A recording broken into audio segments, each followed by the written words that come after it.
എല്ലാവർക്കും Kottayam civil service അക്കാഡമിയുടെ daily news അനാലിസിസിലേക്ക് സ്വാഗതം.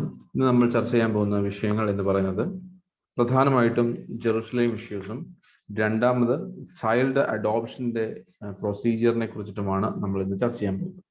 Okay, let's get started with daily news analysis of Kottayam civil services academy. First point, Bheema bamboo എന്നറിയപ്പെടുന്ന ഒരു bamboo വേർഷനെ കുറിച്ച് ഒന്ന് അറിഞ്ഞു പോകാം. ഇത് പലപ്പോഴും ഒരു പ്രിലിമിനറിക്ക് വേണ്ടിയിട്ടോ അല്ലെങ്കിൽ ഇതിന്റെ ഒരു മെയിൻസ് പെർസ്പെക്റ്റീവിലോ നമ്മളോട് ചോദിക്കാൻ സാധ്യതയുള്ള ഒരു ടോപ്പിക് ആയിട്ട് നമുക്കിതിനെ കരുതാവുന്നതാണ്. Bheema or Bheema bamboo is a superior clone selected from Bambusa balcua, a higher biomass yielding bamboo species. ഒരു ബാംബു നമുക്കറിയാം, ഒരു മുളയുടെ ഒരു വിഭാഗമാണ് ഈ ഭീമ ബാംബു എന്ന് പറയുന്നത്. It is developed by conventional breeding method. ഇതിന്റെ ഒരു പ്രത്യേകത എന്താണെന്ന് വെച്ചാൽ ഇറ്റ് ഗ്രോസ് ഏകദേശം 1.5 അടി നീളം വരെ ഒരു ദിവസം ഉണ്ടാകുന്ന ഒരു തരം ബാംബു പ്ലാന്റ് ആണ്, അല്ലെങ്കിൽ ബാംബു വേരിയന്റ് ആണ് ഭീമ ബാംബു എന്ന് പറയുന്നത്. ഇതൊരു ലോകത്തിലെ തന്നെ ഏറ്റവും വലിയ ഫാസ്റ്റ് ഗ്രോവിംഗ് പ്ലാന്റുകളിൽ ഒന്നായിട്ട് ഇതിനെ കരുതപ്പെടുന്നു. ഇതിന് ഏറ്റവും പ്രധാനപ്പെട്ട കാര്യം എന്താണെന്ന് വെച്ചാൽ ഇതൊരു ഗ്രീൻ കവർ ഭൂമിക്ക് മുകളിൽ ഉണ്ടാക്കുവാനും ഒരു ബെസ്റ്റ് കാർബൺ സിങ്ക് ആയിട്ട് ഇതിനെ പ്രവർത്തിക്കുവാനും സാധിക്കുന്ന ഒരു തരത്തിലുള്ള, അല്ലെങ്കിൽ കാർബൺ സിങ്ക് അല്ലെങ്കിൽ കാർബൺ ഡൈ ഓക്സൈഡിനെ അബ്സോർബന്റ് ആയിട്ട് പ്രവർത്തിക്കാൻ സാധിക്കുന്ന ഒന്നാണ് ഭീമ ബാംബു എന്ന് പറയുന്നത്.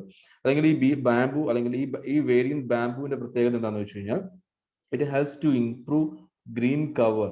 അതായത് നമ്മുടെ ഭൂമിക്ക് മുകളിലുള്ള ഗ്രീൻ കവറിന്റെ വളർച്ച, അല്ലെങ്കിൽ ഒരു ഗ്രീൻ കവർ കൂട്ടാനും അതുവഴി കാർബൺ സിങ്കിന്റെ അല്ലെങ്കിൽ കാർബണിനെ നമ്മുടെ പുറമേയുള്ള അല്ലെങ്കിൽ അന്തരീക്ഷത്തിലെ കാർബൺ കണ്ടന്റിനെ റെഡ്യൂസ് ചെയ്യാനും സഹായിക്കുന്നു എന്നുള്ളതാണ് ഈ ഒരു ഭീമ ബാംബുവിന്റെ ഒരു പ്രത്യേകത എന്ന് പറയുന്നത്.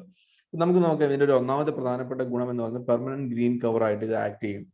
As it's sterile, a bamboo does not produce any seed and does not die also for several hundred years and keeps growing without death.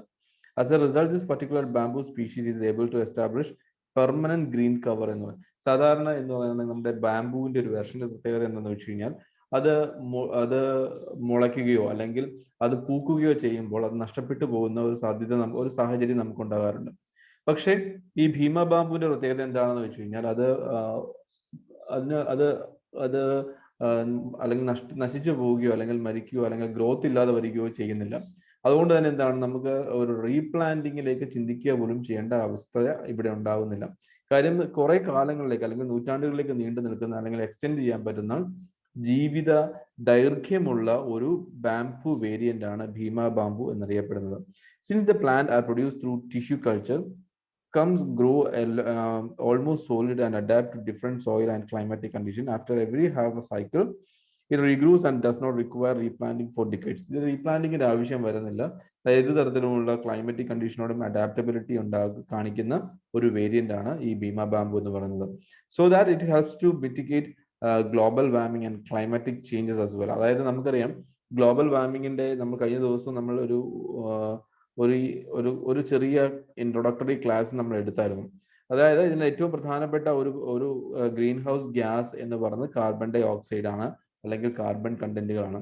ഈ കാർബൺ ഡൈ ഓക്സൈഡ് പലപ്പോഴും അല്ലെങ്കിൽ ഈ ഗ്രീൻ ആയിട്ടുള്ള അല്ലെങ്കിൽ ഗ്രീൻ ബാംബു അല്ലെങ്കിൽ ഭീമ ബാംബുവിന് എന്ത് ചെയ്യാൻ പറ്റും? കാർബൺ ഡൈ ഓക്സൈഡിന് ഇവരുടെ ഫോട്ടോസിന്തസിസ് എന്ന പ്രോസസ്സിലേക്ക് അല്ലെങ്കിൽ കാർബൺ ഡൈ ഓക്സൈഡിനെ അബ്സോർബ് ചെയ്യുകയും ഓക്സിജനെ റിലീസ് ചെയ്യുകയും ചെയ്യുന്ന ഒരു പ്രോസസ്സിലേക്ക് എത്തുകയും കാർബൺ ഡൈ ഓക്സൈഡ് എന്ന് പറഞ്ഞ ഗ്രീൻ ഹൗസ് ഗ്യാസിനെ കുറയ്ക്കുകയും ചെയ്യുന്നുണ്ട്.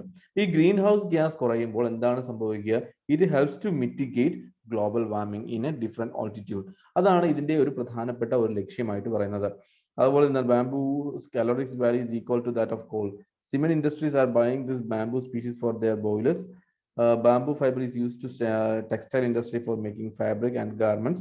Experts from Vishveshwaraya National Institute of Technology, Nagpur, are working on the design of crash barriers made of bamboo, Bhima bamboo and coir. ഇത് ഒരു പ്രധാനപ്പെട്ട മറ്റ് മൾട്ടി ഫെസിലിറ്റീസ് അല്ലെങ്കിൽ മൾട്ടി യൂട്ടിലിറ്റീസിനെ കുറിച്ച് പഠനങ്ങൾ നടന്നുകൊണ്ടിരിക്കുകയാണ്. അതിന് ഏറ്റവും പ്രധാനപ്പെട്ട ഒരു ഘടകമാണ് സിമെന്റ് ഇൻഡസ്ട്രി വളരെ സീരിയസ് ആയിട്ട് ഇതിനെ ഉപയോഗിക്കാൻ ശ്രമിക്കുന്നുണ്ട്. അതുപോലെ തന്നെ ടെക്സ്റ്റൈൽ ഇൻഡസ്ട്രി ഉപയോഗിക്കുന്നുണ്ട്. അതുപോലെ എന്താണ് Visvesvaraya national institute of technology ഇതിനെ ക്രാഷ് ബാരിയേഴ്സിനെ നിർമ്മിക്കുവാൻ വേണ്ടി ഡിസൈൻ ചെയ്യാൻ വേണ്ടിയിട്ട് ഇതിന്റെ ഉപയോഗം പരമാവധി ഉപയോഗപ്പെടുത്താൻ ശ്രമിക്കുന്നുമുണ്ട്. Indian government initiatives on bamboo clusters എന്ന് പറയുന്നത്. Recently, the Union Minister of Agriculture and Farmer Welfare has virtually inaugurated 12 bamboo clusters in 9 states. ഏതൊക്കെ സംസ്ഥാനങ്ങളാണെന്ന് നോക്കാം. ഒന്ന് ഗുജറാത്ത്, മധ്യപ്രദേശ്, മഹാരാഷ്ട്ര, ഒഡീഷ, ആസാം, നാഗാലാൻഡ്, ത്രിപുര, ഉത്തരാഖണ്ഡ് ആൻഡ് കർണാടക. ഇതൊരു പ്രിലിമിനറി ബേസിക്കലി ഉള്ള ക്വസ്റ്റ്യൻ ആയിട്ട് വേണമെങ്കിൽ ചോദിക്കാനുള്ള ഒരു സാധ്യതയുണ്ട്. അപ്പൊ ബാംബു ക്ലസ്റ്റർ ഈ പറഞ്ഞിരിക്കുന്നത് ഏതൊക്കെ സംസ്ഥാനങ്ങളിലാണ് union minister for agriculture and farmer inaugurate ചെയ്തിരിക്കുന്നത്. ഒന്ന് ഈ സംസ്ഥാനങ്ങളുടെ പേരുകളൊന്ന് ഓർത്ത് വെക്കുക. Gujarat, Madhya Pradesh, Maharashtra, Odisha, Assam, Nagaland, Tripura and Uttarakhand and Karnataka. ഇത് ബാംബു ക്ലസ്റ്റേഴ്സ് ആണ് ഒന്നാമത്തെ ഇനിഷ്യേറ്റീവ്. രണ്ടാമത്തെ ഇനിഷ്യേറ്റീവ് എന്ന് പറയുന്നത് നാഷണൽ ബാംബു മിഷൻ ആണ്, NBM എന്നാണ്. The restructured NBM was launched in 2018-2009 for the holistic development of complete value chain of bamboo sector and is being implemented in hub industry and spoke model. It aims at connecting farmers to markets so as to enable farmers producers to get ready market for the bamboo grown and to increase supply of appropriate raw material to the domestic industry. ഇതിന്റെ ഒരു പ്രധാനപ്പെട്ട ഘടകം എന്തെന്ന് വെച്ച് കഴിഞ്ഞാൽ മാർക്കറ്റിലേക്ക് ആർക്ക് link കൊടുക്കുകയാണ്? അഗ്രികൾച്ചറിസ്റ്റിന് അല്ലെങ്കിൽ ഫാർമേഴ്സിന് ഒരു ലിങ്ക് കൊടുക്കുകയാണ്. അതുപോലെ മാർക്കറ്റിൽ നിന്ന് വേണ്ട റോ മെറ്റീരിയൽസ് അഗ്രികൾച്ചറിസ്റ്റ് ഫാമിലേക്ക് എത്തിക്കാനുള്ള ഒരു സാധ്യത. ഇതിനൊക്കെയാണ് നമ്മൾ നാഷണൽ ബാംബു മിഷൻ ഇങ്ങനെയൊക്കെയാണ്, അതായത് മാർക്കറ്റ് ഫ്രണ്ട്ലി ആയിട്ട് അഗ്രികൾച്ചറിസ്റ്റിനോട് പെരുമാറുന്ന ഒരു പ്രോജക്റ്റ് ആണ് നാഷണൽ ബാംബു മിഷൻ എന്ന് പറയുന്നത്. അടുത്തത് removal of bamboo from 3 category. Indian forest act of 1927 was amended in 2070 to remove bamboo for category of trees. As a result, anyone can undertake cultivation and business in bamboo and its products without the need of felling and transit permission. അതായത് 1927 Indian forest act പ്രകാരം ഇതെന്തായിരുന്നു? ഇതൊരു മരത്തിന്റെ ഗണത്തിലായിരുന്നു അല്ലെങ്കിൽ ഗണത്തിലായിരുന്നു പെടുത്തിയിരുന്നത്. പക്ഷെ 2017 അത് മാറ്റുകയും ഇതിനെ ഒരു പ്ലാന്റ് ആയിട്ട് മാറ്റുകയും അല്ലെങ്കിൽ ചെടിയുടെ അല്ലെങ്കിൽ ഒരു മരത്തിന്റെ ഗണത്തിൽ നിന്ന് മാറ്റുകയും അല്ലെങ്കിൽ ഒരു പുല്ല് അല്ലെങ്കിൽ ഒരു ടോളസ്റ്റ് ഗ്രാസ് എന്ന നിലയിലേക്ക് ഇതിനെ കണക്ക് കൂട്ടുകയും ചെയ്യപ്പെട്ടിട്ടുണ്ട്. അതുകൊണ്ട് തന്നെ എന്താണ് അതിന്റെ ഗുണം എന്താണെന്ന് വെച്ച് കഴിഞ്ഞാൽ ആർക്ക് വേണമെങ്കിൽ without having any transit permission anyone can undertake cultivation and do business in bamboo and it's related product. അതാണ് ഇതിന്റെ ഒരു പ്രധാനപ്പെട്ട ലക്ഷ്യമായി അല്ലെങ്കിൽ ഒരു ഔട്ട്കം ആയിട്ട് നമുക്ക് വേണമെങ്കിൽ പറയാൻ പറ്റുന്നത്. So the bamboo got removed from the tree category which was mentioned in the Indian Forest Act of 1927 and was amended in the year 2017, and it removed its tree category and hence anyone can do business in bamboo business and without any prior transit permission they can transport one place to another without any consent from the government or forest department. This is the outcome of 2017 amendment. ഇതൊന്ന് ഓർത്ത് വെക്കുക. നിങ്ങളുടെ UPSC പ്രിലിമിനറിക്ക് വേണമെങ്കിൽ ഒരു statement question ആയിട്ട് ചോദിക്കാൻ സാധ്യതയുണ്ട്. അടുത്ത ഒരു പ്രധാനപ്പെട്ട ഒരു ഇഷ്യൂ ആണ് what is happening in Jerusalem. ഇത് ഹിന്ദുവിലെ ഒരു ആർട്ടിക്കിൾ ആണ്. എന്താണ് ജെറുസലേമിൽ സംഭവിക്കുന്നത് എന്നത്.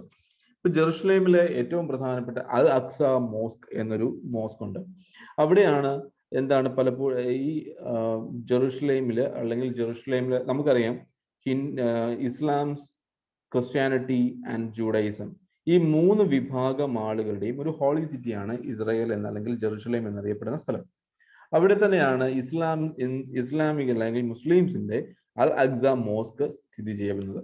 ഇവിടെ ഉണ്ടായ ഒരു ചെറിയ പ്രശ്നങ്ങളുടെ അല്ലെങ്കിൽ ഒരു പ്രോബ്ലംസിന്റെ ഔട്ട്കം ആണ് ഇപ്പോൾ അനുഭവിച്ചുകൊണ്ടിരിക്കുന്ന ജെറുസലേം ഗാസ ഇഷ്യൂ എന്ന് പറയുന്നത്. എന്തൊക്കെയാണെന്ന് നമുക്ക് നോക്കാം.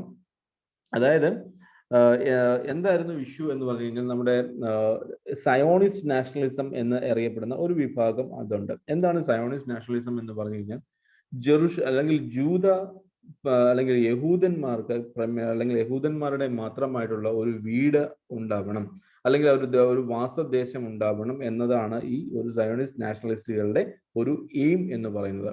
അതിനു വേണ്ടിയിട്ട് എന്ത് ചെയ്യാറുണ്ട്? പല ബുദ്ധിമുട്ട് അല്ലെങ്കിൽ യുദ്ധങ്ങളും സംഭവിച്ചിട്ടുണ്ട്. നമുക്കറിയാം വർഷങ്ങൾക്ക് മുൻപ് അല്ലെങ്കിൽ നമുക്കൊരു ഒരു ഹിസ്റ്ററി നോക്കിയാൽ 1250 BC മുതൽ Israelis begins to conquer and settle the land of Canaan or the modern day Israel.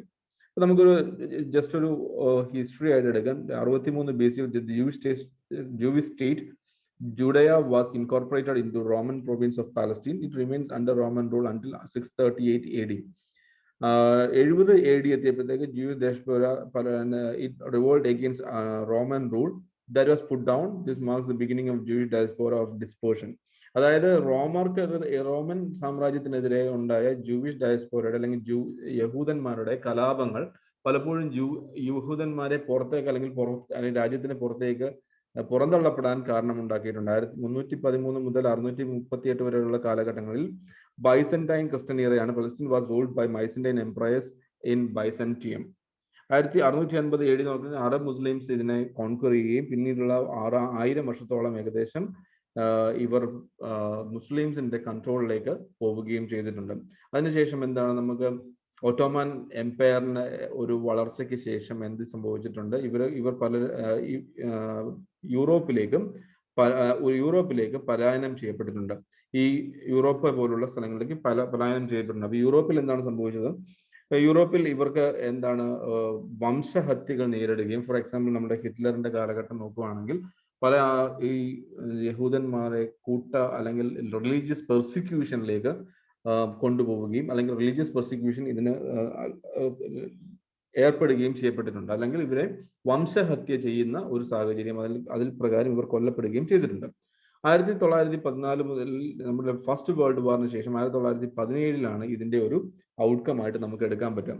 1897 the World Zionist Organization is created to advocate for establishment of Jewish homeland in Palestine. പാലസ്തീനിൽ ഒരു Jewish homeland ഉണ്ടാവണം എന്ന ആവശ്യം 1897 the world Zionist organisation മുന്നോട്ട് കൊണ്ടുവരികയും ചെയ്തു. ഇതിന് 1917 എത്തിയപ്പോഴത്തെ the Balfour declaration, British foreign secretary James Balfour approves the creation of a national homeland for Jewish in Palestine. 1917 ഇവർക്കൊരു ഹോംലാൻഡ് ഉണ്ടാവണം എന്ന ഒരു ലക്ഷ്യമുണ്ടായി. അതിന്റെ ഒരു ഔട്ട്കം ആയിട്ട് 1947 ഒരു ടു സ്റ്റേറ്റ് പോളിസി അല്ലെങ്കിൽ ടു സ്റ്റേറ്റ് എന്നറിയപ്പെടുന്ന ഒരു പോളിസി മുന്നോട്ട് വെച്ചു. അതായത് പാലസ്തീനിയൻ മുസ്ലിംസിനും ഒരു വിഭാഗം സ്ഥലം അവർക്ക് കൊടുക്കണം, അതുപോലെ തന്നെ യഹൂദന്മാർക്ക് ഒരു സ്പേസ് കൊടുക്കണം. അപ്പൊ ഒരു ടു സ്റ്റേറ്റ് ഒരു സൊല്യൂഷൻ ആണ് ഇവിടെ കൊണ്ടുവന്നത്. അതായത് the UN successfully passes a plan to separate Western Palestine into two states. Jewish leaders accept the proposal while Palestinian Arab leaders reject the proposal. 1947 UN എന്ത് ചെയ്തു, ഒരു പാർട്ടീഷൻ പ്ലാൻ കൊണ്ടുവന്നു. അതിനെയാണ് ടു സ്റ്റേറ്റ് പ്ലാൻ എന്ന് വിളിക്കാം. ഈ to state പ്ലാനിൽ Gaza പോലുള്ള ഭാഗങ്ങൾ, അതായത് ഈ ഒരു റീജിയൻ അല്ലെങ്കിൽ ഗാസ പോലുള്ള ഭാഗത്ത് ആരൊക്കെയാണ് പാലസ്തീനിയൻ റീജിയനിൽ ആർക്കൊണ്ട് കൊടുക്കണം, ഇസ്ലാംസിനും അതുപോലെ തന്നെ ഇവിടെ ജൂഡൈഷൻ അല്ലെങ്കിൽ യഹൂദന്മാർക്കും കൊടുക്കാൻ ഒരു സ്പേസ് ഉണ്ടാവണം എന്ന് ആവശ്യം അല്ലെങ്കിൽ ഒരു പ്രൊപ്പോസൽ UN ഒരു പാർട്ടീഷൻ പ്ലാൻ മുന്നോട്ട് വെച്ചു. പക്ഷേ Arab region declined or reject that proposal. പക്ഷെ എന്ത് ചെയ്തു, 1948-49 കാലത്തിൽ എന്ത് ചെയ്തു, ഇവർ ഇതിനെ യൂണിലാറ്ററലി ഈ ഒരു പ്രൊപ്പോസലിനെ അംഗീകരിക്കുകയും ഇതൊരു സ്വതന്ത്ര രാഷ്ട്രമായിട്ട് സ്വയപ്രഖ്യാപിത രാഷ്ട്രമായിട്ട് മാറുകയും ചെയ്തു. അതിന്റെ റിസൾട്ട് 1948-49 കാലഘട്ടത്തിൽ അറബ് ഇസ്രായേൽ വാറിലാണ് ആ ഒരു തീരുമാനം കലാശിച്ചത്. The Jewish community declares itself independent in the state of Israel. War breaks out between Israel and Arab nations. അതിനുശേഷം July 1949 Israel and Arab states agreed to and that results in the Israel controlling 78% of Palestine. The UN estimates that more 7 lakh Palestinian Arabs become to refugees during this period. അപ്പം ഈ 1949 യുദ്ധം ആ ഒരു റിസൾട്ടിൽ അല്ലെങ്കിൽ ഒരു Arab ലീഗിന് ഇസ്രായേലിന് മുൻപിൽ ഒരു 78% പാലസ്തീന്റെ 78% കൈയടക്കിയ ഇസ്രായേലിനോട് ഒരു കോംപ്രമൈസിലേക്ക് എത്തേണ്ട വന്നു. അതിനുശേഷം 1967 ഒരു 6 ദിവസത്തെ യുദ്ധമുണ്ടായി. Using this air, sea and ground combat, Israel captures the Sinai Peninsula from Egypt and Golan Heights from Syria. Although Israel army does not annex the West Bank of Jordan, it begins to occupy the region. 1982 വീണ്ടും എന്താണ് Israel സീനായി ഈജിപ്തിന് നൽകുകയും 1987-93 കാലഘട്ടത്തിൽ the Palestinian begins massive uprising in Gaza. Civil disobedience and riots soon spread to the West Bank. ഇങ്ങനെ 1993 എത്തി 1995 കാലത്തിൽ Oslo Accord Palestine and Israeli signed the Declaration of Principles in which both nations seek recognition as autonomous governing bodies. രണ്ട് Oslo Accord പ്രകാരം എന്താണ് രണ്ട് രാജ്യം അല്ലെങ്കിൽ പാലസ്തീൻസും ഇസ്രായേൽസും എന്ത് ചെയ്തു പ്രിൻസിപ്പിൾസ് ഓഫ് ഡിക്ലറേഷൻ സൈൻ ചെയ്യുകയും ഈ രണ്ട് രാജ്യങ്ങൾക്കും എന്താണ് ഒരു ഓട്ടോണമസ് പവറിംഗ് ഗവേണിംഗ് ബോഡി ആയിട്ടുള്ള ഒരു റെക്കഗ്നീഷന് വേണ്ടിയിട്ട് അവർ ശ്രമിക്കുകയും ചെയ്തു. അതിന്റെ റിസൾട്ട് ആയിട്ട് വെസ്റ്റ് ബാങ്ക് 3 സോണുകളായിട്ട് തിരിക്കപ്പെട്ടിട്ടുണ്ട്. ഒന്ന്, one fully controlled by Palestine, അതായത് ഒരു ഭാഗം ആരാണ്, ഒരു സോൺ ആരാണ് പാലസ്റ്റീൻ്റെ അതോറിറ്റിയിലായിരിക്കും. 1/4 joint control and 1/4 Israel hands. അതായത് 3ആയിട്ട് ഡിവൈഡ് ചെയ്തു ഒരു പർട്ടിക്കുലർ പോയിന്റിനെ. അതായത് 3 പോയിന്റിൽ ഒരെണ്ണം ഇസ്രായേലിന്, ഒരെണ്ണം മാർക്കാണ് ഗാസയിലെ പാലസ്റ്റീൻസിന്. ഇതെന്താണ് ഇസ്രായേൽസിനും അല്ലെങ്കിൽ പാലസ്റ്റീൻസിനും കൂടി ഒരു ജോയിന്റ് കൺട്രോൾ ആയിട്ട് വേണ്ടിയിട്ടും ഒരു ഓസ്ലോ അക്കോർഡ് സൈൻ ചെയ്തു. 2000 in the Camp of David summit, the Israeli army withdraws from Lebanon. The Camp David summit aims to help the two sides finally agree to a settlement. It takes eventually failed and the violence led to the second intimedia to 2005 കാലഘട്ടങ്ങളിൽ. ഇത്തരത്തിലുള്ള ഒരു വലിയ ഒരു തർക്കങ്ങളുടെ അവസാനം അല്ലെങ്കിൽ recent ഒരു outcome ആയിട്ടാണ് ഇപ്പോൾ സംഭവിച്ചുകൊണ്ടിരിക്കുന്ന ഒരു ജെറുസലേമിന്റെ ഇഷ്യൂസ് എന്ന് നോക്കാം. ഇതിനകത്ത് ഏറ്റവും പ്രധാനപ്പെട്ട ഒരു കാര്യം എന്താണെന്ന് വെച്ചാൽ ഇവിടെ ഈ ഒരു അൽ അക്സ മോസ്കിലേക്ക് അല്ലെങ്കിൽ ഈദ് നമസ്കാരത്തിലേക്ക് അല്ലെങ്കിൽ പോകാൻ വേണ്ടി അല്ലെങ്കിൽ പ്രേയേഴ്സിന് പോയിക്കൊണ്ടിരുന്ന പാലസ്റ്റീനിയൻസിനെ ഇസ്രയേലി പോലീസുകൾ ഒരു ബാരിക്കേഡുകൾ വെച്ച് തടയുകയുണ്ടായി. അപ്പൊ അത് എന്ത് ചെയ്തു, അതായത് ഓൾഡ് സിറ്റിയിൽ അല്ലെങ്കിൽ ഇവർക്ക് ഒരു ആക്സസ് ഇല്ലാതെ പോകുന്ന അല്ലെങ്കിൽ പാലസ്റ്റീൻസിനെ തടയാൻ വേണ്ടിയിട്ടുള്ള ഒരു ശ്രമമായിട്ട് അല്ലെങ്കിൽ ശ്രമമായിരുന്നു ഇസ്രയേലി പോലീസിന്റെ ഒരു ഭാഗത്തു നിന്നുള്ള ശ്രമമായിരുന്നു ഇവർ തടയുക എന്നുള്ളത്. എങ്ങോട്ട് തടയുക എന്നുള്ളത്? അക്സ മോസ്കിലേക്കുള്ള ആക്സസ് തടയുക എന്നതായിരുന്നു ഇവരുടെ ലക്ഷ്യം എന്ന് പറയുന്നത്. 2, the threatened eviction of dozens of Palestinian families in the East Jerusalem neighborhood of Sheikh Jarrah escalated the crisis further in the last week of Ramzan. അതായത് ഇവിടെ താമസിക്കുന്ന അല്ലെങ്കിൽ ഈസ്റ്റ് ജെറുസലേമിന്റെ നെയ്ബർഹുഡിലെ ഷെയ്ഖ് ജറായിൽ താമസിക്കുന്ന ഒരു ഡസണോളം വരുന്ന പാലസ്റ്റീൻസിനെ അവിടെ നിന്ന് ഇറക്കി വിടുന്ന ഒരു ശ്രമവും കൂടി ആരുടെ ഭാഗത്തുണ്ടായി? ഇസ്രയേലിയുടെ ഭാഗത്തുണ്ടായി. 2 പ്രധാനപ്പെട്ട കാര്യങ്ങളാണ്. ഒന്ന്, ഈ അൽ അക്സ മോസ്കിലേക്കുള്ള പാലസ്റ്റീനിയൻ ജനതയുടെ ആക്സസ് ആര് തടയാൻ ശ്രമിച്ചു? ഇസ്രായേൽ തടയാൻ ശ്രമിച്ചു. 2, threatened eviction of dozen of Palestinian families in East Jerusalem neighborhood of Sheikh Jarrah escalated the crisis further in the last week of Ramzan.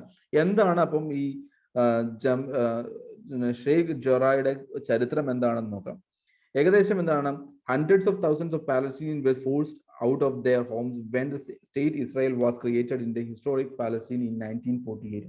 അതായത് ഒരുപാട് പാലസ്തീനിയൻസ്, അതായത് ഇവിടെ ഒരു ഇസ്രായേലിന്റെ അല്ലെങ്കിൽ ഒരു യഹൂദന്മാരുടെ മേൽനോട്ടത്തിൽ അല്ലെങ്കിൽ ഒരു യഹൂദ പ്രമാണിത്വത്തോടുകൂടി 1948 ഒരു രാജ്യം നിലവിൽ വരികയും അതിന്റെ റിസൾട്ടായിട്ട് ഒരുപാട് പാലസ്റ്റീനിയൻസിനെ ഹോംലെസ് ആവുകയും ചെയ്തിട്ടുണ്ട്. പക്ഷേ എന്ത് സംഭവിച്ചു? 1948 അവരെ എവിക്റ്റ് ചെയ്യാൻ വേണ്ടിയിട്ടുള്ള ഒരു ശ്രമം ഉണ്ടാക്കി. പക്ഷേ 1956 എന്ത് ചെയ്തു? East Jerusalem was ruled by Jordan. The Jordanian Ministry of Construction and Development and the UN Relief and Works Agency facilitated the construction of houses for these families in Sheikh Jarrah. അതായത് 1948 അവരെ പുറത്താക്കാൻ ശ്രമിച്ചു. അല്ലെങ്കിൽ 1956 Jordanian ministry അവർക്ക് ഷെയ്ഖ് ജറായിൽ വീടുകൾ നിർമ്മിച്ചു നൽകാൻ തുടങ്ങുകയും ചെയ്തു. പക്ഷെ ഇസ്രായേൽ എന്ത് ചെയ്തു? 1967 ഈസ്റ്റ് ജെറുസലേമും കൂടെ പിടിച്ചടക്കുകയും ചെയ്തു. By early 1970s, Jewish agencies started demanding that family leave the land. കാര്യം എന്താണ്? 1885 തന്നെ അവർ പ്രവാസത്തിലായിരുന്ന സമയത്ത് തന്നെ ആ വീടുകൾ ഇരിക്കുന്ന സ്ഥലം അവർ വാങ്ങിച്ചു എന്ന ഒരു ന്യായമാണ് അവർ മുന്നോട്ട് വെച്ചിരിക്കുന്നത്. കാരണം എന്താണെന്ന് വെച്ച് കഴിഞ്ഞാൽ ഇതിനകത്ത് ഇവർ പ്രവാസത്തിലായിരുന്ന സമയത്ത് അല്ലെങ്കിൽ ഒരു സയോണിസ്റ്റ് മൂവ്മെന്റിന്റെ അല്ലെങ്കിൽ നാഷണലിസ്റ്റുകൾ ഈ ഈസ്റ്റേൺ ജോർദാന്റെ ഭാഗങ്ങളായിട്ടുള്ള അല്ലെങ്കിൽ ഈ 1956 എന്താണ് ജോർദാനിയൻ മിനിസ്ട്രി നിർമ്മിച്ചു നൽകിയ വീടുകൾ നിലനിൽക്കുന്ന സ്ഥലം ആര് വാങ്ങിച്ചു എന്നാണ് പറയുന്നത്. ഈ വിഭാഗം അല്ലെങ്കിൽ സയനിസ്റ്റ് നാഷണലിസ്റ്റുകൾ വാങ്ങിക്കുകയും അതിന്റെ കേസ് അവിടെ നടക്കുകയും ചെയ്യുന്നു. അതിന്റെ ഒരു സാധ്യത നടക്കുന്നുണ്ട്, അല്ലെങ്കിൽ ഒരു കേസ് നടക്കുന്നുണ്ട്. Earlier this year, the Central Court in Eastern Jerusalem upheld a decision to evict 4 Palestinian families from their homes in Sheikh Jarrah. ഇതും ഒരു ഇഷ്യൂ ആയിട്ട് പൊങ്ങി വന്നിട്ടുണ്ട്. അതിന്റെ ആ കേസ് ഇപ്പൊ സുപ്രീം കോടതിയിൽ തീർപ്പ് കൽപ്പിക്കാൻ നിൽക്കുകയാണ്. പക്ഷെ ഗവൺമെന്റിന്റെ ഇടപെടൽ ഈ ഒരു ടെൻഷൻ ഇടയ്ക്ക് അത് അൺറിസോൾവ്ഡ് ആയിട്ട് ഇപ്പോഴും അവസാനിക്കുന്നു. അപ്പൊ ഈ ഒരു ഇഷ്യൂസ് നിലനിൽക്കെ തന്നെ ഇസ്രായേലി ആംഡ് ഫോഴ്സസ് എന്ത് ചെയ്തു, അൽ അക്സ മോസ്കിലേക്ക് കടന്നു കയറുകയും അവിടെ റബ്ബർ ബുള്ളറ്റുകളും സ്റ്റൺ ഗ്രാനേഡുകളും ഉപയോഗിക്കുകയും ടിയർ ഗ്യാസുകൾ ഉപയോഗിച്ചുകൊണ്ട് പാലസ്തീനിയൻസിനെ അല്ലെങ്കിൽ പുറത്തേക്ക് വിടാൻ ശ്രമിക്കുകയും ചെയ്തു. പക്ഷെ എന്ത് ചെയ്തു, അതിന്റെ റിറ്റാലിയേഷൻ എന്ന നിലയിൽ Hamas issued an ultimatum to the Israeli troops to stand down from Al-Aqsa. അതായത് എന്ത് ചെയ്യുന്നത്, ഹമാസ് അല്ലെങ്കിൽ ഒരു എക്സ്ട്രീമിസ്റ്റ് ഗ്രൂപ്പ് ആരുടെയാണ്, പാലസ്തീനിയൻ അല്ലെങ്കിൽ പാലസ്തീനിയൻ ഗ്രൂപ്പിന്റെ അല്ലെങ്കിൽ പാലസ്തീനിയൻ എക്സ്ട്രീമിസ്റ്റുകളുടെ ആയിട്ടുള്ള ഹമാസ് അവസാനമായിട്ടൊരു താക്കീത് നൽകി ഇസ്രായേലി ട്രൂപ്സിനോട് അവിടെ നിന്ന് പുറത്തു പോകാൻ. പക്ഷേ അവർക്ക് അത് കൂട്ടാക്കിയില്ല. അതിന്റെ റിസൾട്ട് ആയിട്ട് അതിന്റെ ഹമാസ് റോക്കറ്റ് ലോഞ്ചുകൾ സ്റ്റാർട്ട് ചെയ്യുകയും ചെയ്തിട്ടുണ്ട്. എന്തുകൊണ്ടാണ് ഈ ജെറുസലേം എന്ന ഒരു ചോദ്യം ഇവിടെ വളരെ പ്രസക്തമാണ്. ഇപ്പം 1947 UN പാർട്ടീഷൻ പ്രകാരം എന്താണ്, Jerusalem was propose to be an international city. അപ്പൊ അതായത് ഇവരുടെ ഒരു ഇന്റർനാഷണൽ സിറ്റി ആയിട്ട് UN ഇതിനെ മാറ്റുകയും അല്ലെങ്കിൽ UN അതിനെ ഒരു ഇന്റർനാഷണൽ സിറ്റി ആയിട്ട് മാറ്റാനുള്ള ശ്രമം ഉണ്ടായി. പക്ഷേ ആദ്യത്തെ Arab Israel war 1948, the Israeli captured the western half of the city and Jordan took the eastern part. അതായത് 1948 യുദ്ധത്തിന്റെ ശേഷം, അറബ് ഇസ്രായേൽ യുദ്ധത്തിന്റെ ശേഷം വെസ്റ്റേൺ പാർട്ട് ആരെടുത്തു, ഇസ്രായേലും എടുത്തു, ജോർദാൻ കിഴക്കൻ ഭാഗവും എടുത്തു, including the old city that houses of Haram el Sharif, Al Aqsa mosque, Islam's third holiest site and the dome of rock are situated within the Haram el-Sharif. One side of the compound called Temple Mount by Jews is the Wailing Hall, which is believed to be the remains of the second Jewish temple, the holiest site of Judaism. അതിനുശേഷം എന്താണ്, Israel വീണ്ടും എന്ത് ചെയ്തു, 1967 6 ദിന യുദ്ധത്തിൽ പ്രകാരം എന്ത് ചെയ്തു, ഈ ഈസ്റ്റേൺ ജെറുസലേം കൂടെ ഇവരുടെ ഭാഗമായിട്ട് അല്ലെങ്കിൽ ചേർത്ത് വെക്കുകയും ചെയ്തു. അതിന്റെ റിസൾട്ട് ആയിട്ട് ഏകദേശം 2,20,000 വരുന്ന ജൂസ് അങ്ങോട്ടേക്ക് താമസം, അല്ലെങ്കിൽ അവിടെ ഇപ്പോൾ ഏകദേശം 2,20,000 വരുന്ന യഹൂദന്മാരുടെ ഒരു സമൂഹവും അവിടെ വളരുന്നുണ്ട്. അപ്പൊ ഇതിന്റെ ഒരു എന്താണ്, while Palestinians in the city are given the conditional residency permits, Palestinians is in East Jerusalem, unlike other parts of the occupied West Bank, can however apply for Israeli citizenship. Very few Palestinians have done so. അതായത് ഈ ഇവിടെ eastern ജെറുസലേമിൽ താമസിക്കുന്ന ആൾക്കാർക്ക് എന്ത് ചെയ്യാൻ പറ്റും, അവിടെ ജനിച്ചു വളർന്ന ആൾക്കാർക്ക് വേണമെങ്കിൽ ഇസ്രായേലിയ സിറ്റിസൺഷിപ്പിന് വേണ്ടി അപേക്ഷിക്കാൻ സാധിക്കും. പക്ഷെ പല പാലസ്തീനിയൻസും അത് ചെയ്തിട്ടുമില്ല. Israel sees the whole city as its unified eternal capital, a claim endorsed by Donald Trump when he was US president but not recognized by most of other countries.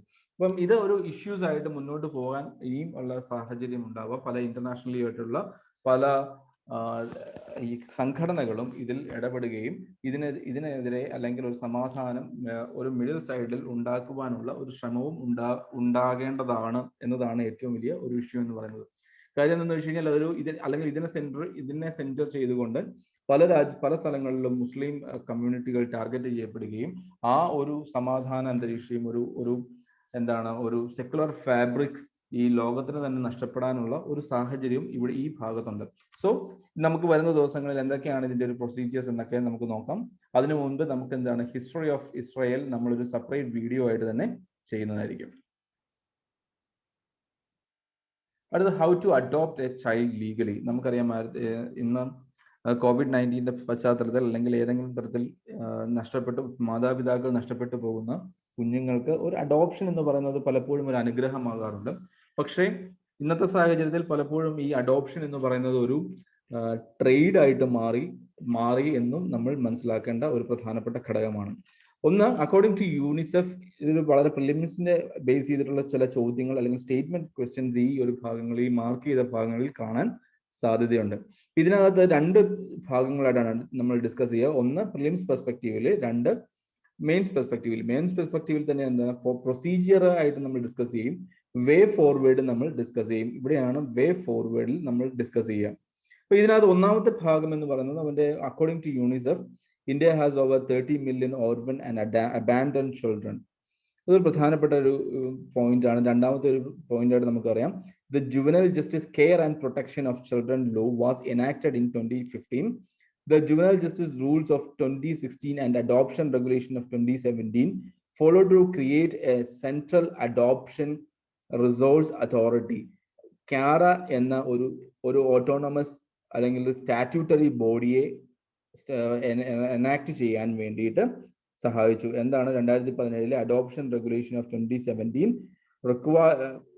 Help to create CARA. CARA എന്താണ് CARA എന്ന് പറഞ്ഞാൽ എന്താണ്? Create central adoption and resource authority എന്ന് പറയുന്നത് എന്തൊക്കെയാണ് നമുക്ക് നോക്കാം. It's a statutory body for regulation, monitoring and controlling of intra country and inter country adoption. അതായത് ഇന്റർനാഷണലി, അല്ലെങ്കിൽ ഉദാഹരണം ഫോർ എക്സാമ്പിൾ ഒരു പേഴ്സൺ എ ആൻഡ് ബി, ഇവർക്ക് കുട്ടികളില്ലാത്ത ഒരു ദമ്പതികളാണെങ്കിൽ ദേ ക്യാൻ അഡോപ്റ്റ് ചിൽഡ്രൻ. അവർക്ക് പലപ്പോഴും എന്താണ്, ഇന്ത്യയിൽ നിന്നും വിദേശ ദമ്പതികൾ കുഞ്ഞുങ്ങളെ അഡോപ്റ്റ് ചെയ്യുന്ന ഒരു സാഹചര്യമുണ്ട്, which is been regulated by CARA. ഇപ്പോഴത്തെ സാഹചര്യത്തിൽ ഇനിയുള്ള കാലഘട്ടങ്ങളിൽ ആരാണ് റെഗുലേറ്റ് ചെയ്യുക? ക്യാര ആണ്, അല്ലെങ്കിൽ എന്താണ് central adoption resource authority. Central adoption resource അതോറിറ്റിയാണ് ഇതിന്റെ ഫൈനൽ വേർഡിക്ട് അല്ലെങ്കിൽ ഫൈനൽ വേർഡ് കൊണ്ടുപോകുന്നത്. അപ്പൊ ഇതൊരു സ്റ്റാറ്റ്യൂട്ടറി ബോഡിയാണ്. എന്തിന്റെ ഒക്കെ ഭാഗത്തിലാണ് ഉണ്ടായത്? 2015 juvenile justice care and protection of children law, the Juvenile Justice Rules of 2016 and Adoption of Regulation of 2017. It resulted in the creation of CARA. What is CARA? Is all about Central Adoption Resource Authority. ഒരു foreign couples, if they want to adopt children, they can do this adoption, but a certain procedures to be followed. എന്തൊക്കെയാണെന്ന് നോക്കാം. അതിനു മുൻപ് furthermore, CARA became pivotal, granting a non-objection certificate for all inter-country adoption pursuant to India becoming a signatory of the Hague Convention. Before that, ഈ CARA എന്ന് പറയുന്നത് Inter country adoption അല്ലെങ്കിൽ intra country അഡോപ്ഷനിലും NOC കൊടുക്കേണ്ട ഒരു ബോഡിയാണ്. Inter country എന്ന് പറഞ്ഞാൽ എന്താണ്? 2 രാജ്യങ്ങൾ, ഉദാഹരണം USA, ഇന്ത്യ. US-ൽ നിന്നുള്ള ഒരു കുട്ടിക്ക് അല്ലെങ്കിൽ ഒരു ദമ്പതികൾക്ക് അല്ലെങ്കിൽ ഒരു ഫാമിലിക്ക് ഇന്ത്യയിൽ നിന്ന് വേണമെങ്കിൽ കുട്ടികളെ അഡോപ്റ്റ് ചെയ്യാനുള്ള ഒരു സാധ്യതയുണ്ട്. അപ്പൊ ഈ US-ൽ നിന്നുള്ള കുട്ടികൾക്ക് അല്ലെങ്കിൽ US-ൽ നിന്നുള്ള ദമ്പതികൾക്ക് ഇന്ത്യയിൽ നിന്നുള്ള കുട്ടികളെ അല്ലെങ്കിൽ കുട്ടിയെ അഡോപ്റ്റ് ചെയ്യണമെങ്കിൽ they need an NOC of CARA. CARA എന്താണ്? NOC എന്ന് വെച്ചാൽ non objection certificate, central adoption resource authority. ഇതിനെയാണ് നമ്മൾ ഇന്റർ കൺട്രി അഡോപ്ഷൻ എന്ന് പറയുന്നത്. ഫോർ എക്സാമ്പിൾ, ഇപ്പോൾ JNKയിലുള്ള ഒരു ഫാമിലിക്ക് വേണമെങ്കിൽ തമിഴ്നാട്ടിൽ നിന്ന് വേണമെങ്കിൽ കുട്ടികളെ അഡോപ്റ്റ് ചെയ്യാം. ഇതിനെയാണ് നമ്മൾ ഇൻട്രാ കൺട്രി അഡോപ്ഷൻ എന്ന് പറയുന്നത്. അതായത് രാജ്യത്തിനകത്ത് തന്നെയുള്ള അഡോപ്ഷനെയാണ് ഇൻട്രാ കൺട്രി എന്നും, ഇന്റർ കൺട്രി എന്ന് പറയുകയാണെങ്കിൽ വിദേശ രാജ്യത്തിലെ അല്ലെങ്കിൽ പൗരന്മാർക്ക് കുട്ടികളെ അഡോപ്റ്റ് ചെയ്യാനുള്ള ഒരു സാധ്യതയുമാണ് ഉണ്ടാവുക. ഇതിനകത്ത് നമ്മൾ നോക്കുമ്പോഴത്തേക്ക് ഇതിനകത്ത് അടുത്തൊരു പ്രധാനപ്പെട്ട പ്രിലിംസ് പോയിന്റ് ഓഫ് വ്യൂവിലുള്ള പോയിന്റ് ആണ്. Furthermore, CARA became pivotal in granting non-objection certificate for inter-country adoption, pursuant to India becoming a signatory to the Hague Convention of Protection of Children and Cooperation in respect of inter-country adoption. It is also signatory of UN Convention on Rights of the Child. ഇതൊരു പ്രധാനപ്പെട്ട ഒരു point ആയിട്ട് എടുക്കണം. The Juvenile Justice Act is a secular law. All persons are free to adopt children under this law. അതായത് ഇതിനകത്ത് ജാതി, മത, വർഗ, ലിംഗ ഒരു വ്യത്യാസമൊന്നുമില്ല, മതവ്യത്യാസങ്ങളൊന്നും ഉണ്ടാവുന്നില്ല. ഫോർ എക്സാമ്പിൾ, ഒരു ഹിന്ദു മതവിശ്വാസിയാണെങ്കിൽ Hindu adoption and maintenance act 1956 പ്രകാരം എന്ത് ചെയ്യാൻ പറ്റും? ഒരു കുട്ടിയെ അഡോപ്റ്റ് ചെയ്യാനുള്ള ഒരു സ്വാതന്ത്ര്യം ഇവിടെ നൽകുന്നുണ്ട്. അപ്പോൾ children is relative can also be adopted under the juvenile justice act if decide. അതായത് കുട്ടിയുടെ ബന്ധുക്കൾക്കും എന്ത് വേണമെങ്കിൽ ആ കുട്ടിയെ അഡോപ്റ്റ് ചെയ്യാനുള്ള സാധ്യതയുണ്ട്. ഏതെങ്കിലും തരത്തിലുള്ള വയലേഷൻസ് ആണെങ്കിൽ ശ്രദ്ധയിൽപ്പെട്ടിട്ടുണ്ടെങ്കിൽ 3 വർഷം വരെ തടവും അല്ലെങ്കിൽ 1 ലക്ഷം രൂപ പിഴയും അല്ലെങ്കിൽ രണ്ടും ചേർത്തോ ശിക്ഷ നൽകാവുന്നതുമാണ്. ഇതെങ്ങനെയാണ് ഇതിന്റെ പ്രൊസീജിയർ എന്നുള്ളതാണ് ഇനി അടുത്തൊരു ഭാഗം എന്ന് പറയുന്നത്. ഇപ്പോൾ 5 വർഷത്തിലധികമായിട്ട് കുട്ടികൾ ഉണ്ടാകാതിരിക്കുന്ന ദമ്പതികളാണെങ്കിൽ they can register at CARA. Register at CARA അല്ലെങ്കിൽ കെയറിങ്സ് എന്നറിയപ്പെടുന്ന ഒരു ഭാഗത്ത് അല്ലെങ്കിൽ കെയറിങ്സിൽ ഇവർക്ക് വേണമെങ്കിൽ രജിസ്റ്റർ ചെയ്യാം. എന്താണ് CARINGS? Child adoption resource information and guidance system ആണ് കെയറിങ്സ് എന്ന് പറയുന്നത്. Irrespective of marital status and religion, is adjudged by specialized adoption agencies preparing home study reports. ഇതിന്റെ ശേഷം എന്ത് ചെയ്യാൻ പറ്റും? ഈ കെയറിംഗ് വന്നിട്ട് ചില adoption agencies will prepare home study report home study റിപ്പോർട്ടുകൾ ആരെക്കുറിച്ച് തയ്യാറാക്കും? ഈ രജിസ്റ്റർ ചെയ്യുന്ന വ്യക്തികളെ കുറിച്ച് ആര് തയ്യാറാക്കും? ഈ അഡോപ്ഷൻ ഏജൻസീസ് തയ്യാറാക്കും. അതിനുശേഷം എന്താണ്? സീനിയോറിറ്റി ലിസ്റ്റ് പ്രകാരം ചൈൽഡിന്റെ അല്ലെങ്കിൽ കുട്ടികളുടെ പ്രൊഫൈൽ ആർക്ക് നൽകും? ഈ അഡോപ്റ്റ് ചെയ്യാൻ ആഗ്രഹിക്കുന്ന ആളുകൾക്ക് ഈ കുട്ടികളുടെ ചൈൽഡിന്റെ അല്ലെങ്കിൽ കുട്ടിയുടെ പ്രൊഫൈലുകൾ നൽകും. അതിനുശേഷം എന്ത് ചെയ്യണം? സ്പെഷ്യൽ അഡോപ്ഷൻ ഏജൻസി സെക്യൂവേഴ്സ് ഈ അഡോപ്ഷൻ ഏജൻസി എന്ത് ചെയ്യണം? കോർട്ട് ഓർഡർ സംഘടിപ്പിക്കണം. ഈ കോർട്ട് ഓർഡറിന്റെ ഒപ്പം തന്നെ എന്ത് ചെയ്യാൻ പറ്റും? CARA ഇഷ്യൂസിന്റെ അല്ലെങ്കിൽ CARA ഈ കോർട്ട് ഓർഡറിനൊപ്പം തന്നെ എന്ത് ഉണ്ടാവണം? ഈ NOCയും ഉണ്ടെങ്കിൽ മാത്രമാണ് ഒരു ഇന്ത്യക്കാരന് ഈ കുട്ടിയെ അഡോപ്റ്റ് ചെയ്യാനുള്ള സാധ്യത ഉണ്ടാവുള്ളൂ. ഇനി നമുക്ക് വേണം ഇന്റർനാഷണൽ അല്ലെങ്കിൽ ഇന്റർനേഷണൽ അഡോപ്ഷൻ ആണെങ്കിൽ, ഇന്റർ കൺട്രി അഡോപ്ഷൻ ആണെങ്കിൽ ഈ ഒരു USA ഉള്ള ആളുകൾ എന്ത് ചെയ്യണം?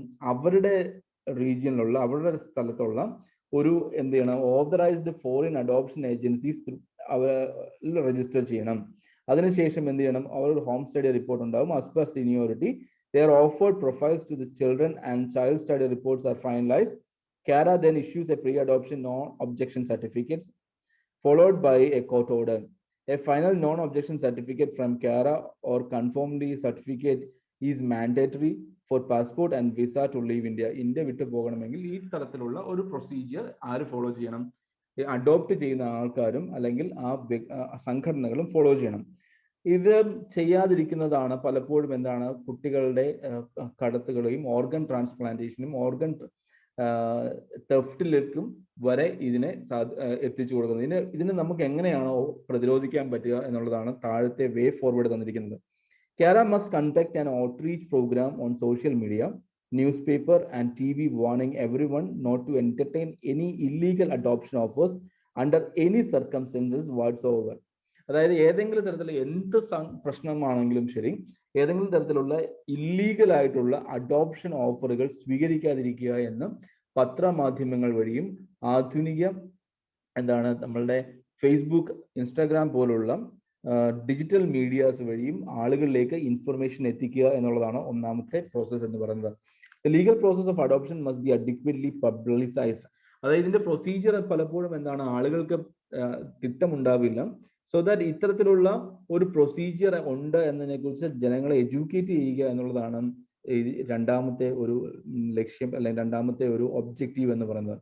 The National and State Commission for Protection of Child Rights must step up their roles as vigilance and as they are empowered by law to take effective action against those engaging in illegal activities. ഈ illegal ആക്ടിവിറ്റീസിൽ പങ്കെടുക്കുന്ന അല്ലെങ്കിൽ ചേരാൻ സാധ്യതയുള്ള അല്ലെങ്കിൽ illegal ആക്ടിവിറ്റീസിൽ ഏർപ്പെടുന്നവർക്കെതിരെ ശക്തമായ നടപടികൾ എടുക്കുവാൻ നിയമം മൂലം ഇത്തരത്തിലുള്ള ഏജൻസീസിന് സഹായം അല്ലെങ്കിൽ നൽകണം. Social activists, NGOs and enlightened individuals must report all incidents that come to their notice. Respective state legal service authority have an infrastructure and machinery to stamp out such unlawful practice brought to their attention. അടുത്തൊരു പ്രധാനപ്പെട്ട innocent children deprived of the love and care of their natural parents due to regardless tragedies cannot fall prey to traders of human smuggling.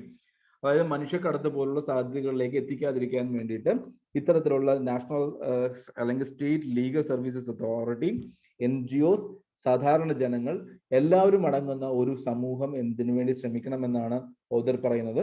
ഇത്തരത്തിലുള്ള deprived ആയിട്ടുള്ള അല്ലെങ്കിൽ basic love and affection അല്ലെങ്കിൽ care ലഭിക്കാതെ പോകുന്ന കുട്ടികളുടെ സംരക്ഷണത്തിന് വേണ്ടിയിട്ട് ഒരു സമൂഹം തന്നെ മുന്നിട്ടിറങ്ങണം എന്നതാണ് ഈ ഒരു ആർട്ടിക്കിൾ കൊണ്ട് അനിൽ മൽഹോത്ര ലക്ഷ്യം വെക്കുന്നത്. അപ്പൊ ഇതിനൊപ്പം തന്നെ നമ്മൾ ഈ ഒരു പ്രൊസീജിയേഴ്സ് ഓർത്ത് വയ്ക്കുക. അപ്പൊ കെയറ എന്നറിയപ്പെടുന്ന വേണം പ്രിലിംസിന് വേണമെങ്കിൽ ചോദിക്കാം. കെയറ ചോദ്യം നമ്മൾ മുന്നോട്ട് പോകുമ്പോൾ ആ ചോദ്യം ഇന്ന് ഡിസ്കസ് ചെയ്യുമെന്നാണ് എനിക്ക് തോന്നുന്നത്. അടുത്ത ഒരു ഉണ്ട്. Consider the following statements on central adoption resources authority. ഒന്നാമത്തെ ചോദ്യം തന്നെയാണ്. Central adoption resource authority CARA is a statutory body mandated to monitor and regulate the in-country and inter-country adoption. ഒന്നാമത്തെ point. CARA is responsible for granting a non-objection certificate for all inter-country adoption pursuant to India becoming a signatory to Hague Convention on Protection of Children and cooperation in respect to inter-country adoption. It is also a signatory of UN Convention of Rights of Child. നമുക്ക് article ഒന്നുകൂടെ നോക്കാം. ഇവിടെ ഞാൻ നേരത്തെ പറഞ്ഞു ഒരു prelims ക്വസ്റ്റ്യൻസിന് സാധ്യതയുണ്ട് എന്നുള്ള കാര്യം നമ്മളോട് പറഞ്ഞു. ഈ ഒരു പോയിന്റ് നോക്കുമ്പോഴത്തേക്ക് എന്ത് ചെയ്യാൻ പറ്റും? ഇതൊരു സ്റ്റാറ്റ്യൂട്ടറി ബോഡി ആണെന്ന് നമ്മൾ ഇവിടെ എഴുതിയിട്ടുണ്ട്. It's a statutory body. രണ്ട് എന്താണ്? It's A pivotal granting non objection certificate for all Inter country adoption pursuant India becoming a signatory to the Hague Convention of Protection of Children and cooperation in respect of inter-country adoptions. രണ്ടാമത്തെ പോയിന്റും ഒന്നാമത്തെ പോയിന്റും ശരിയാണ്. ഇനി മൂന്നാമത്തെ point ആണ് ശരിയാണ് എന്ന് നോക്കേണ്ടത്. India is also a signatory to the UN convention on rights of the child. മൂന്ന് പോയിന്റുകളും ശരിയാണ്. അപ്പോൾ all the above option D ആണ് കറക്റ്റ് ആൻസർ ആയിട്ട് നമുക്ക് കാണാൻ പറ്റുക. ഇത് നമ്മൾ സെൻട്രൽ അഡോപ്ഷൻ റിസോഴ്സ് അതോറിറ്റി നമ്മളൊരു പോയിന്റ് ആയിട്ട് പറയുന്നതാണ്. Central adoption authority statutory body of ministry of women and child development government of India. ഇത് കേര എന്തിന്റെ കീഴിലാണെന്ന് ചിലപ്പോൾ ചോദ്യങ്ങൾ ഉണ്ടായേക്കാം. അതിന്റെ ഉത്തരമാണ് വിമൻ ആൻഡ് ചൈൽഡ് ഡെവലപ്മെന്റ് എന്ന മിനിസ്ട്രിയുടെ കീഴിലാണ് കേര വർക്ക് ചെയ്യുന്നത്.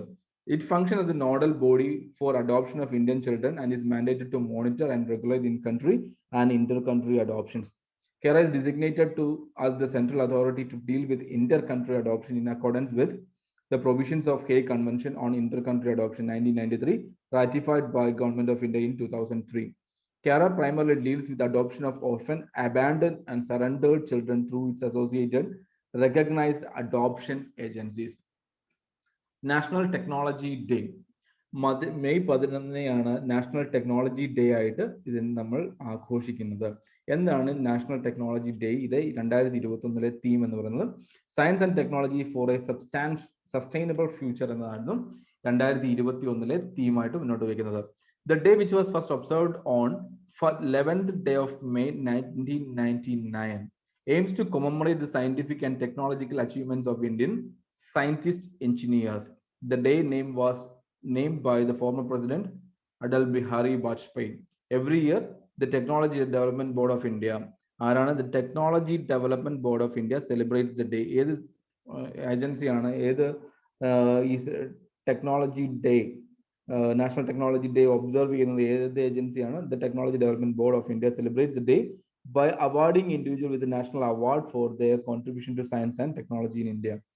The Technology Board is a statutory body by Government of India functioning under Department of Science and Technology. ഇതൊരു പോയിന്റ് ആയിട്ട് ഓർത്ത് വയ്ക്കുക. UPSC പ്രിലിംസിന് ഇത്തരത്തിലുള്ള സ്റ്റേറ്റ്മെന്റുകൾ വളരെയധികം ഇഷ്ടമാണ്, ഇമ്പോർട്ടൻ്റ് ആണ്. അതുകൊണ്ട് എന്താണ് ഈ ടെക്നോളജി ഡെവലപ്മെന്റ് ബോർഡ് ഇതൊരു സ്റ്റാറ്റ്യൂട്ടറി ബോഡിയാണ്, നിയമം മൂലം നിർമ്മിക്കപ്പെട്ടിരിക്കുന്ന ഒരു ബോഡിയാണ് ഗവൺമെന്റ് ഓഫ് ഇന്ത്യയുടേത്. എവിടെയാണ് വർക്ക് ചെയ്യുന്നത്, എന്തിന്റെ കീഴിലാണ് വർക്ക് ചെയ്യുന്നത്? And under the Department of Science and Technology. It provides financial assistance to Indian industries concerned and other agencies for commercialization of indigenous technologies or adaptation of important technology for wider domestic applications. അടുത്തൊരു ചോദ്യമാണ്, which of the following are located on the west and east of Strait of Hormuz respectively? Strait of Hormuz എന്ന് പറയപ്പെടുന്നത് ഈ ഒരു ഭാഗമാണ്. ഇതിന്റെ ഒരു അയൽ രാജ്യമാണ് ഒന്ന് Oman, UAE, Oman, Iran, Pakistan, ഈ അയൽ രാജ്യങ്ങളാണ്. അപ്പം ഇതിനകത്ത് ഏറ്റവും പ്രധാനപ്പെട്ട കിഴക്കും പടിഞ്ഞാറും കിടക്കുന്ന സ്ഥലം എന്നൊക്കെയാണ് ചോദിച്ചിരിക്കുന്നത്. നമുക്കറിയാം ഈസ്റ്റ് വെസ്റ്റ് അല്ലെ. ഇത് വെസ്റ്റേൺ ഭാഗത്ത് പേർഷ്യൻ ഗൾഫും ഈസ്റ്റേൺ ഭാഗത്ത് ഗൾഫ് ഓഫ് ഒമാനുമാണ് കിടക്കുന്നത്. അപ്പോൾ ഓപ്ഷൻ എ ആണ് correct answer. 3. Which of the following countries are the members of organizations of Islamic cooperations? അതായത് ഇതിനകത്ത് 4 ഓപ്ഷൻസ് ഉണ്ട്. ഒന്ന് സൗദി അറേബ്യ, പാകിസ്ഥാൻ, ഇന്ത്യ, തുർക്കി. ഏതായാലും ഇന്ത്യക്ക് ഇസ്ലാമിക് ഓർഗനൈസേഷൻ ഓഫ് കോർപ്പറേഷനുമായിട്ട് ബന്ധമില്ല. ഈ 3 രാജ്യങ്ങളാണ് തുർക്കി, പാകിസ്ഥാൻ ആൻഡ് സൗദി അറേബ്യ. അപ്പൊ ഏതൊക്കെയാണ് ഉത്തരം? 1, 2 and 4. Option C is the right answer. Organizations of Islamic Cooperation, OIC. It is the second largest intergovernmental organization after United Nations. ഒന്നാമത്തേത് United Nations ആണെങ്കിൽ രണ്ടാമത്തെ വലുത് ഏതാണ്? OIC ആണ്, ഓർഗനൈസേഷൻ ഓഫ് ഇസ്ലാമിക് കോർപ്പറേഷൻ ആണ്. ഏകദേശം 57 രാജ്യങ്ങളാണ് ഇതിന്റെ മെമ്പേഴ്സ് ആയിട്ട് ഉണ്ടാവുക. It is a collective voice of Muslim world. Muslim ലോകത്തുള്ള മുസ്ലിംസിന്റെ അവകാശങ്ങളെയും അല്ലെങ്കിൽ അവരുടെ ഇൻട്രസ്റ്റുകൾ സംരക്ഷിച്ചു പിടിപ്പിക്കാൻ വേണ്ടിയിട്ടാണ് OIC സ്ഥാപിക്കപ്പെട്ടിരിക്കുന്നത്. It was established upon the decisions of historical summit which took place in Rabat, Kingdom of Morocco on 25th September 1969. ഇത് സ്ഥാപിക്കപ്പെട്ട വർഷം 1969-ലാണ്. ഇതിന്റെ ഹെഡ്ക്വാർട്ടേഴ്സ് ജദ്ദ, സൗദി അറേബ്യയിലെ ജദ്ദയിലാണ് OICയുടെ ഹെഡ്ക്വാർട്ടേഴ്സ് ഉണ്ടാവുക. India is not a member of OIC. However, India was invited as the guest of honor at 46th session of Council of Foreign Ministers in 2019. 2019 is the 15th anniversary of OIC as well. ഇതിന്റെ official language Arabic, English, French. 3 official languages ഉണ്ട്. അറബി, English, French. There are OIC permanent delegation to UN is European union ആണ് ഒരു permanent delegation ആയിട്ട് മുന്നോട്ട് ഇതിന്റെ OICയുടെ ഒരു permanent delegation എന്ന് പറയുന്നത്.